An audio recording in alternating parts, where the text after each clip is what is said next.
Hello and welcome to Headway Q&A.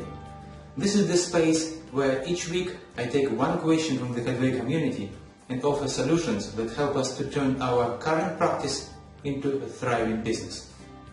Today the question I want to talk about is, where can I find my coaching clients? If I would be limited in my time for this post and had just 3 seconds for my answer, I would just say everywhere. And that's exactly what my mom told me when she took me first time into forest to hunt for mushrooms. They are everywhere. But for some mysterious reason, I still was not able to see them. But everything changed when I learned their habits, to recognize places where they prefer to grow. So, what do you need to do to learn your clients' habits? There are 3 simple steps which will help you to define your mushroomy places filled with your potential clients. Step 1.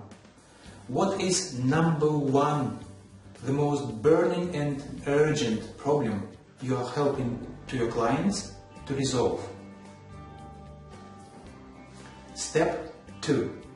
What is the most often typical type of person who most likely has that problem? Yes, we are profiling your IC, ideal client. Male, female, employee, business owner, age 30s, 40s, 50s. It will take time to work out a clear description, but believe me, it's worth it. Because, for example, if I want to collect oyster mushroom and I start searching in some open spaces in the forest, I will never find it. Why? Because it doesn't grow there. I need to search for certain type of trees, like poplar and aspen, and then I could find the oyster mushrooms because they have a certain relationship with those trees. So first we need to know what type of mushrooms exactly we are looking for, and just after that we will know where to search for them.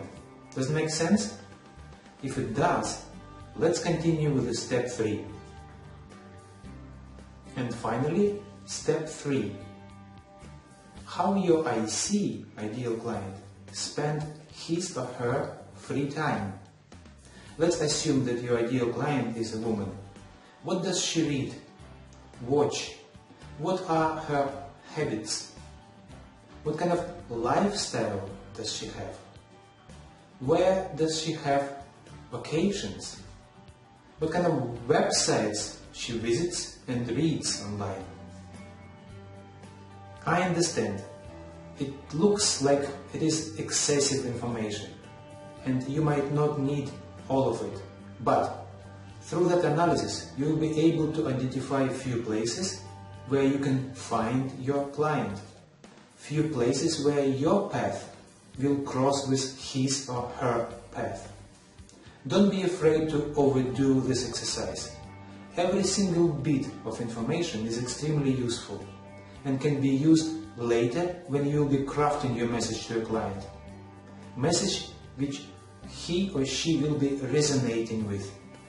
But this is already entirely different topic. And now I would like to know, how do you find your potential coaching clients? What do you do to make sure your path is crossing with your client's path? How do you recognize if the person you communicate with is your potential client? Please tell us all about it in the comments below, and tweet, Instagram, Facebook in your coaching resolutions with the hashtag #CoachRes, and let us know what are you doing today to transform your current coaching practice into a thriving business. Thank you so much for listening, and please stay tuned to the next edition of our weekly Headway Q&A.